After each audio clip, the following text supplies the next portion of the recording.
আজকে আমাদের বিষয় গোলক। ফার্স্টে জানা দরকার গোলকটা আসলে কি। দেখো, যে কোনো বলই গোলক, সে ক্রিকেট বল হতে পারে, ফুটবল হতে পারে, যে কোনো বল গোলক হতে পারে। সেটা কমলা লেবু। এখানে আমরা কমলা লেবুর উদাহরণ দিচ্ছি। দেখো, কমলা লেবুর যে অংশটা তোমরা ছাড়িয়ে ফেলে দাও, অর্থাৎ খোসা, এই খোসা হলো গোলকের ক্ষেত্রফল, বা অঙ্কের ভাষায় বলা হয় সমগ্র তলের ক্ষেত্রফল। তাহলে কমলার খোসাটা যেটা আমরা ফেলে দিচ্ছি সেটা হলো সমগ্র তলের ক্ষেত্রফল। আর যে অংশটা আমরা সম্পূর্ণ খেয়ে নিচ্ছি সেইটা হয়ে যায় গোলকের আয়তন। অর্থাৎ এক্ষেত্রে বাইরের চামড়াটা হলো গোলকের ক্ষেত্রফল, আর ভেতরের যে অংশটা আমরা খেয়ে নিচ্ছি সেটা হলো গোলকের আয়তন। দেখো, এই গোলকের ক্ষেত্রফল বার করতে গেলে বা সমগ্র তলের ক্ষেত্রফল বার করতে গেলে একটা ফর্মুলা পাওয়া যায়। সেই ফর্মুলাটি হলো 4πr²। গোলকের সমগ্র তলের ক্ষেত্রফলের ফর্মুলা। এইটা কি করে এলো সেইটা আমরা আগে জানব। দেখো, এই গোলকটিকে বা এই কমলাটির মাঝখানটায় কেটে যদি একটা স্লাইস বার করি, তাহলে তার ক্ষেত্রফল কত হয়ে যায়? যদি এই গোলক বা কমলার ব্যাসার্ধ হয় আর, তবে এই বৃত্তের ক্ষেত্রফল কত হয়ে যায়? πr²। অর্থাৎ বৃত্তটি πr² জায়গা জুড়ে থাকে। এই রকম চারটে জায়গা, অর্থাৎ এই বৃত্তটির মতোই এই রকম একই চারটে বৃত্তের ওপর যদি আমি কমলার সমস্ত খোসাগুলো ছাড়িয়ে রাখি, তবে এই চারটে বৃত্ত ফুলফিল হবে। বুঝতে পারলে? চারটে বৃত্তের জায়গা ফুলফিল হবে।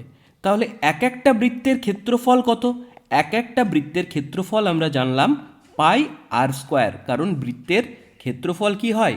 πr²।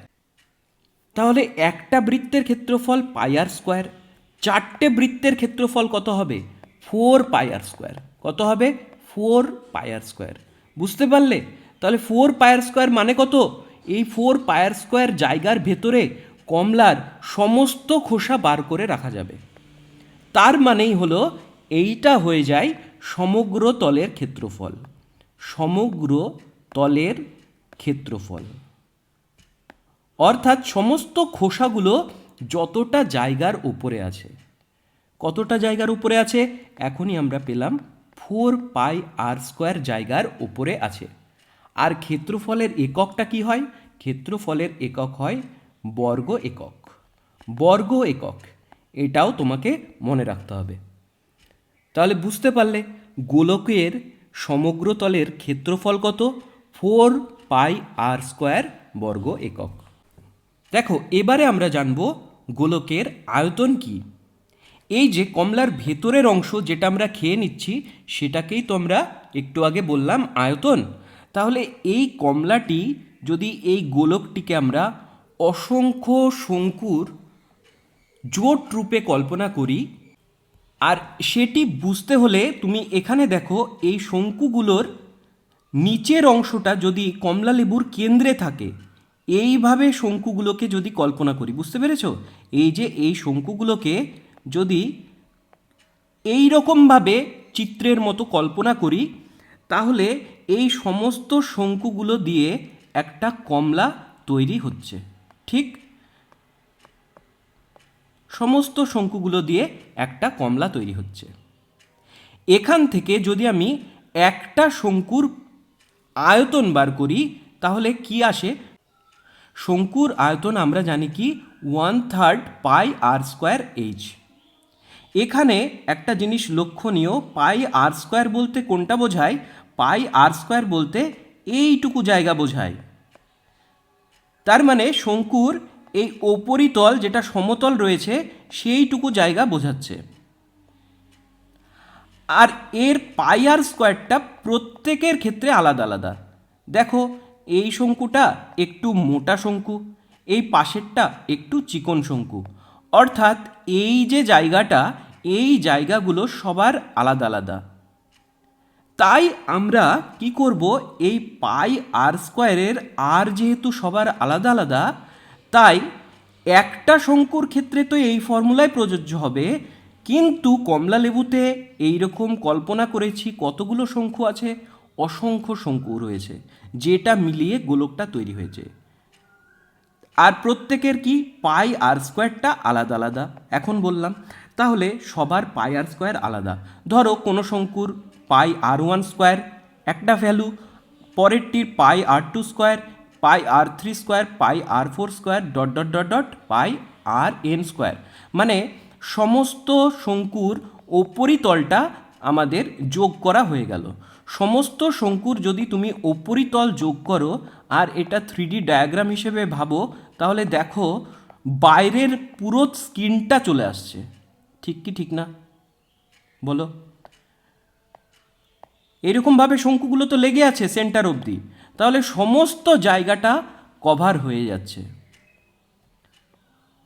আর এই সমস্ত জায়গাটা আসলে কি, সমস্ত জায়গা জুড়ে কি থাকে? খোসা। আর খোসার ক্ষেত্রফল কত ভাই? 4 পাই আর স্কোয়ার, তাই না? একটু আগেই তো আমরা জানলাম 4 পাই আর স্কোয়ার। তাহলে এইখানটাই আমরা লিখতে পারি 4 পাই আর স্কোয়ার। অবশ্যই এইখানে আমরা লিখতে পারি 4 পাই আর স্কোয়ার। তাহলে এই 4 পাই আর স্কোয়ার লিখলাম, আর সামনে আছে কি 1/3 লিখলাম, আর তার সাথে দেখো গুণ ছিল কি এইচ গুণ ছিল। এবার এইচ তো শঙ্কুর ফর্মুলায় আমরা পড়েছি, এইটা শঙ্কুর হাইট যেটা কাজে লাগে, কিন্তু বাস্তবিক ক্ষেত্রে কমলার হিসেবে এই শঙ্কুর হাইটটা আসলে কি? এই শঙ্কুর হাইটটা আসলে কমলার আর কমলার রেডিয়াস, তাই না? একটু আগেই তো আমরা দেখলাম কমলার রেডিয়াস কত? আর। এখানে দেখলাম কমলার রেডিয়াস আর। তো এই এইচের স্থানে তাই আমরা কমলার আর লিখলাম। তাহলে টোটাল কি হয়ে গেল দেখো, টোটাল হয়ে যাচ্ছে 1/3 ইন্টু 4 পাই আর স্কোয়ার ইন্টু আর। তার মানে কি 4 নিচে 3 আছে, আর এখানে বাকিগুলো দেখো পাই আছে আর আর স্কোয়ার ইন্টু আর মানে আর কিউব, অর্থাৎ পাই আর কিউব। তাহলে এই সূত্র থেকে কি পাওয়া গেল? কমলার আয়তনটা পাওয়া গেল। কারণ কি দেখো এই শঙ্কুগুলো মিলিয়ে কি তৈরি হয়েছে? এই গোটা কমলাটাই তৈরি হয়েছে। তাহলে এই সম্পূর্ণ কমলার আয়তন কত? 4/3 পাই আর কিউব, অর্থাৎ গোলকের আয়তন কত? 4/3 পাই আর কিউব।